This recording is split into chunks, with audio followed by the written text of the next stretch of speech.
A warm welcome to our exciting geography class. Hello students, this is Sister Flavia Fernandez, a trainee teacher from Arihant College of Education. Today, I am extremely happy and delighted to conduct this video lesson for you. I am also grateful to St. Joseph High School, Kutki, for giving me this opportunity to conduct this lesson in your school.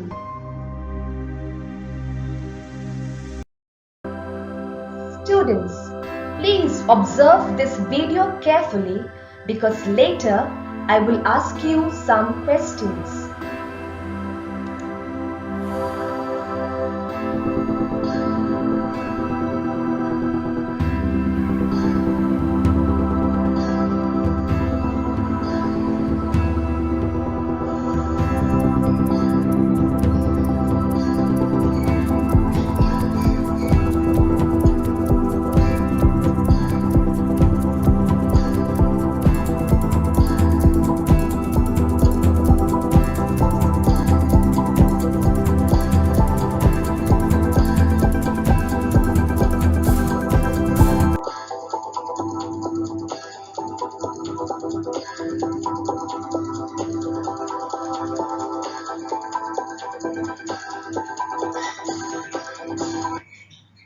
So, what did you observe in this video?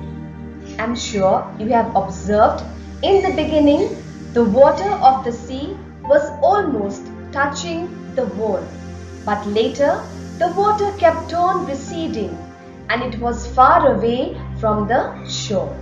What do you call for this phenomenon when you see sometimes the water of the ocean is almost touching the shore and sometimes the water of the ocean is far away from the shore? Any guesses? That's right. This phenomenon is known as tides. So today we shall learn about the tides in the continuation of our geography lesson, that is tides.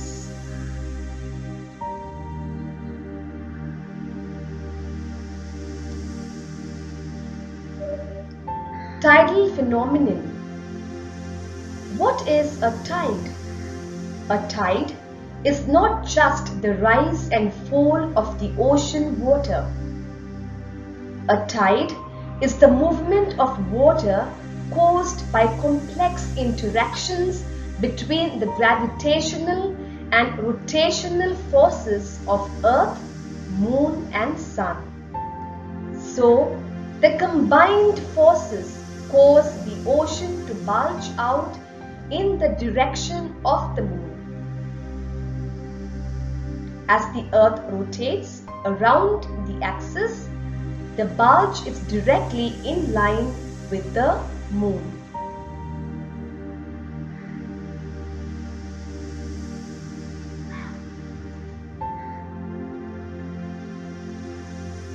The Earth rotates a few times faster than the water bulge. Therefore, the solid Earth moves towards the water bulge.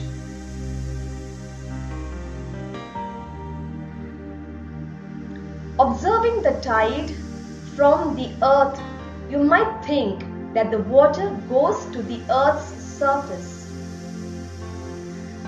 when in fact it's the Earth's surface that meets the water bulge. Now you know what tides are and how they occur.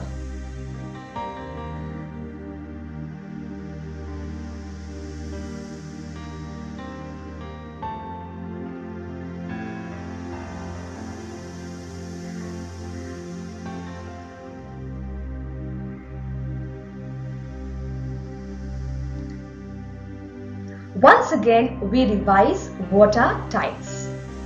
Tides are the rise and fall of the sea levels caused by the combined effects of the gravitational forces exerted by the moon and the sun and the rotation of the earth. Tides are caused due to two types of forces, namely, first, centrifugal force and second, gravitational force. We shall study about this more in our next slide.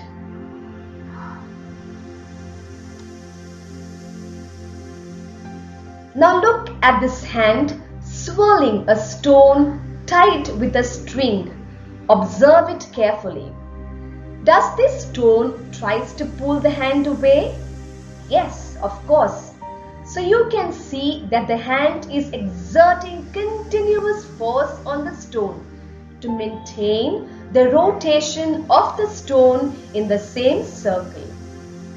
You can also see that the stone is exerting the force away from the center of the circle.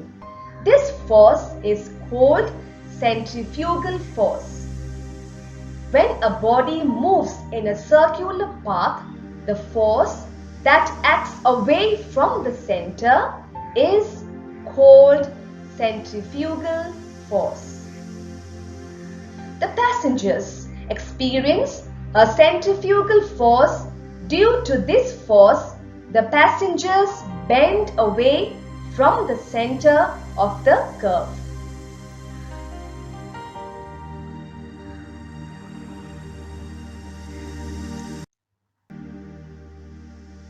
Gravity. The Earth is rotating on its axis every 24 hours. Look at this diagram of the Earth surrounded with a layer of the ocean. On the right is the silvery moon. Everything is attracted to everything else in the universe with the force of gravity. So the moon is attracted to the Earth and the Earth is attracted to the moon. Notice that the two forces are of same length, which shows that the gravitational attraction are of equal strength.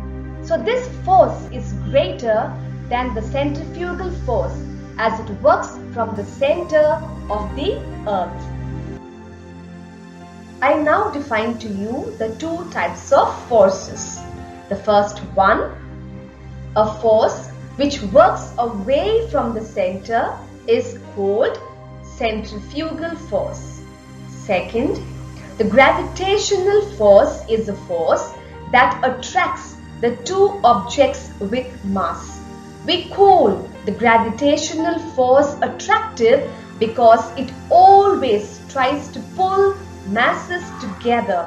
It never pushes them apart.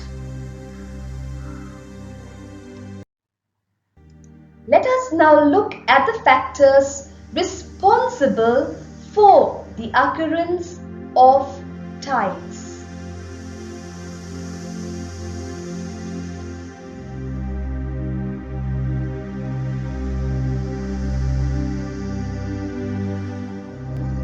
First, the gravitational pull of the moon and of the sun as well as that of the earth. 2. Revolution of the earth around the sun and the indirect revolution of the moon around the sun.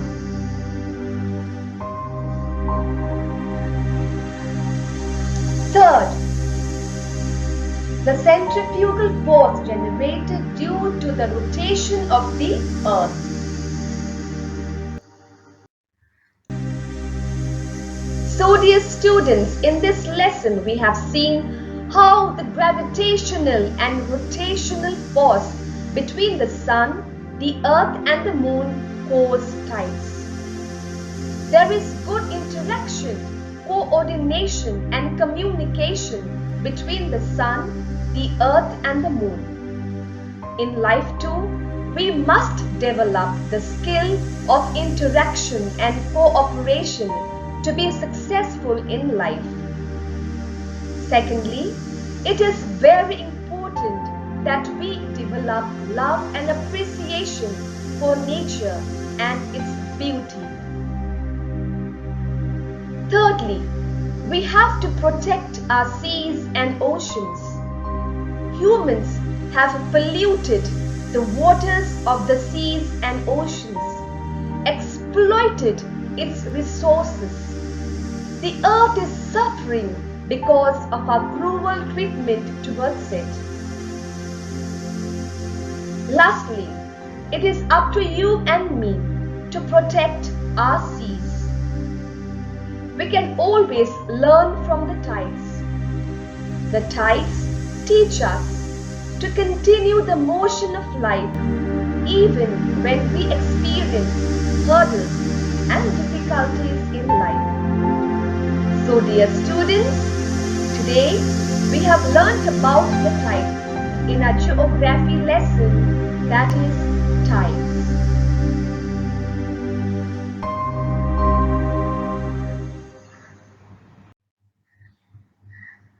It's testing time. So dear students, let me see how much you have understood what I have taught you in this lesson.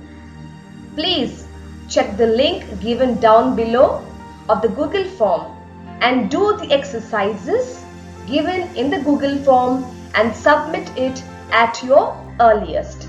Thank you very much for your cooperation. So students, after every lesson, we need to have some homework. And the homework for this lesson is, you have to do few experiments. The first experiment is, take half a glass of water and move it slowly in one direction in circular fashion. Observe what happens to the water. Second experiment, take a string ball and swirl it with your hand. Observe what happens to the ball and to your hands. And then later you can write down your observation in your book.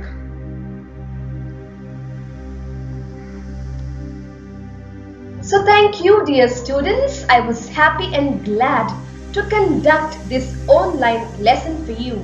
Hope you had fun learning about tides in this wonderful lesson, Tides.